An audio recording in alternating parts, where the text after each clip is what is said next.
Attention, everyone! Major disasters or accidents not only cause severe loss of life and property damage, but their horrific nature also subjects those who experience or witness them to intense psychological stress. In this lecture, we will explore the psychological stress characteristics associated with disasters and accidents. What is psychological stress? In medical psychology, psychological stress refers to a state of tension and adaptive response that occurs when an individual faces a stressor and experiences an imbalance between objective demands and their coping abilities. This process is influenced or mediated by intermediate factors such as cognitive appraisal, coping strategies, social support, and personality traits, ultimately manifesting as psychophysiological responses. The occurrence and development of psychological stress go through three stages: the alarm reaction stage, the resistance stage, and the exhaustion stage. 1. Alarm reaction stage.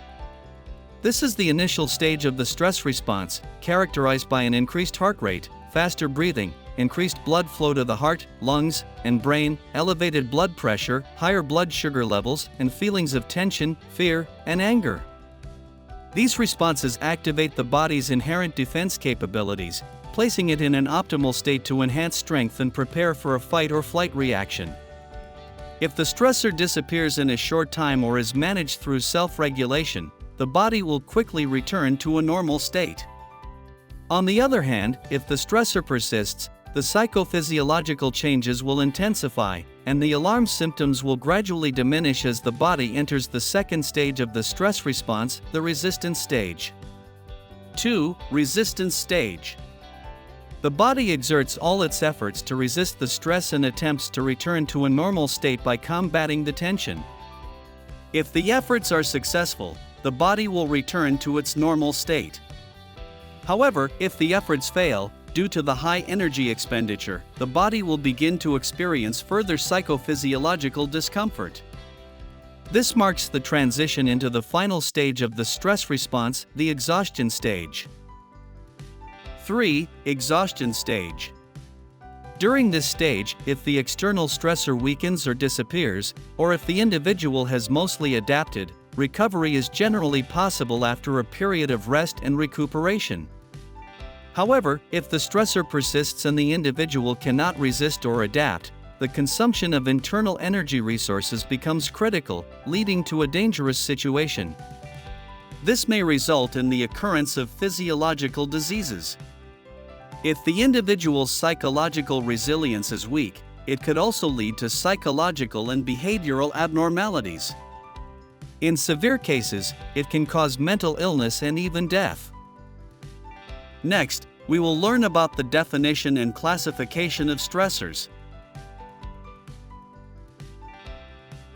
A stressor refers to any stimulus from the internal or external environment that can cause psychological or behavioral responses. 1. Classification based on the nature of the stressor. Stressors can be primarily divided into the following types. 1. Physical stressors. These are physical and biological stimuli that directly affect the body, such as high temperatures, cold, oxygen deprivation, radiation, noise, dryness, hunger, infections, trauma, and sleep disorders. 2. Psychological stressors. These stressors are related to a person's thoughts, beliefs, or evaluations that do not align with objective reality or natural laws, or the anticipation of future dangers.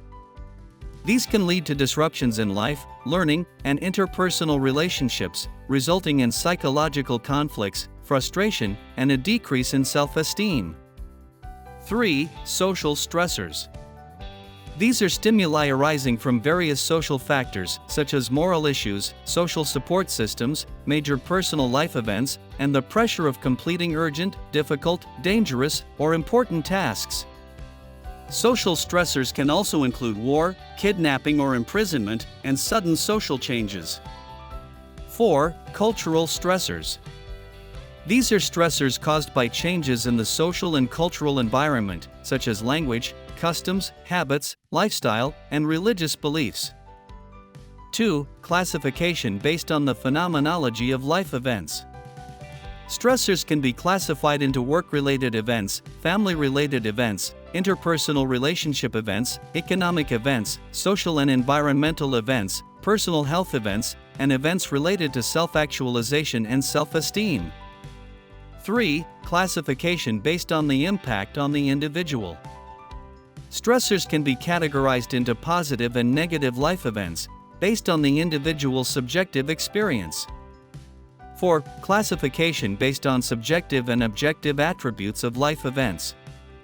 Stressors can be divided into objective events and subjective events. Objective events, such as earthquakes, floods, landslides, and fires, are sudden events that occur independently of human will. Subjective events, such as poor living conditions, low wages, and prolonged social relationship tension, are relatively predictable and can be controlled by the individual.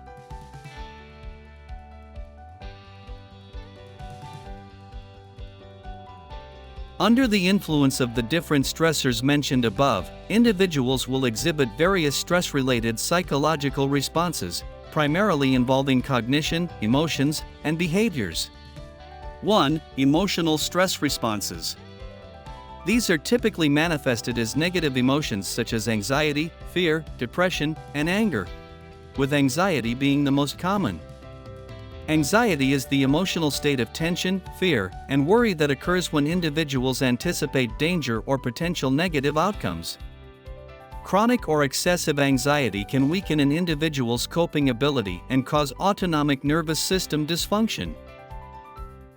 Fear is an emotional state that arises when an individual attempts to escape from a clearly identified and specific danger that poses a risk of harm or threat to life.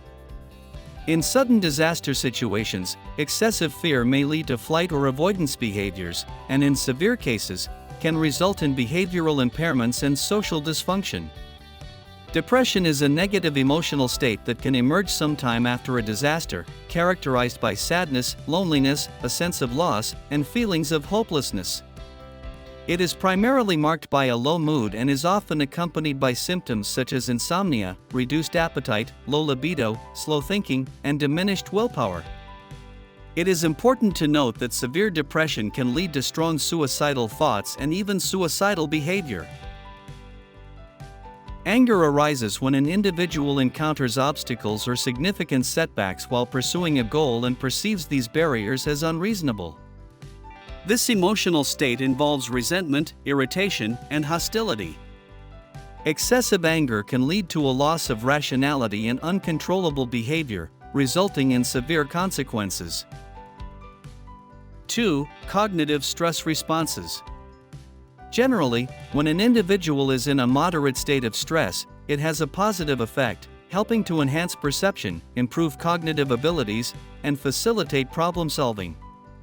However, under the influence of intense stressors, such as sudden disasters, cognitive abilities tend to decline, manifesting as impaired consciousness, reduced attention, and diminished memory and thinking abilities.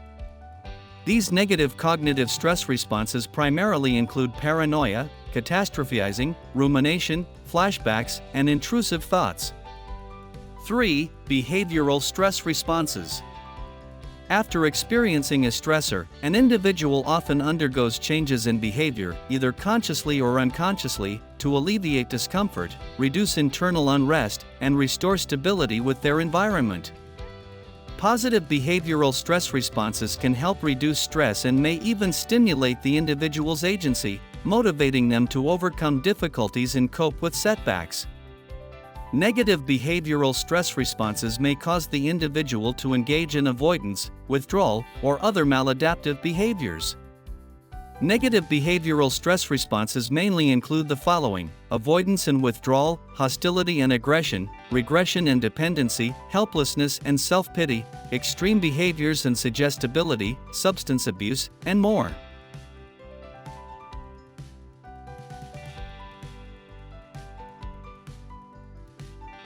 After a disaster occurs, the specific psychological stress responses and the degree of harm experienced by individuals will vary based on factors such as the specific nature of the disaster, the individual's physical and mental constitution, personality traits, coping abilities, and the level of social support available. Next, let's proceed with the psychological stress characteristics of special populations after a disaster. 1. Psychological stress characteristics of direct victims. Direct victims of a disaster often experience a huge impact and shock. In the initial stage, they may feel panic and confusion, accompanied by psychological reactions such as fear, helplessness, despair, and low mood, as well as physical symptoms like nausea, vomiting, loss of appetite, headaches, and insomnia. 2. Psychological stress characteristics of the families of the deceased. When family members are informed of the death of a loved one in a disaster, they often respond with disbelief, denying the occurrence of the event. Once confirmation is received, they experience intense psychological reactions, drowning in the pain of losing their loved one, which may manifest as grief, mourning-related disorders, and depression. 3. Psychological stress characteristics of the families of the injured.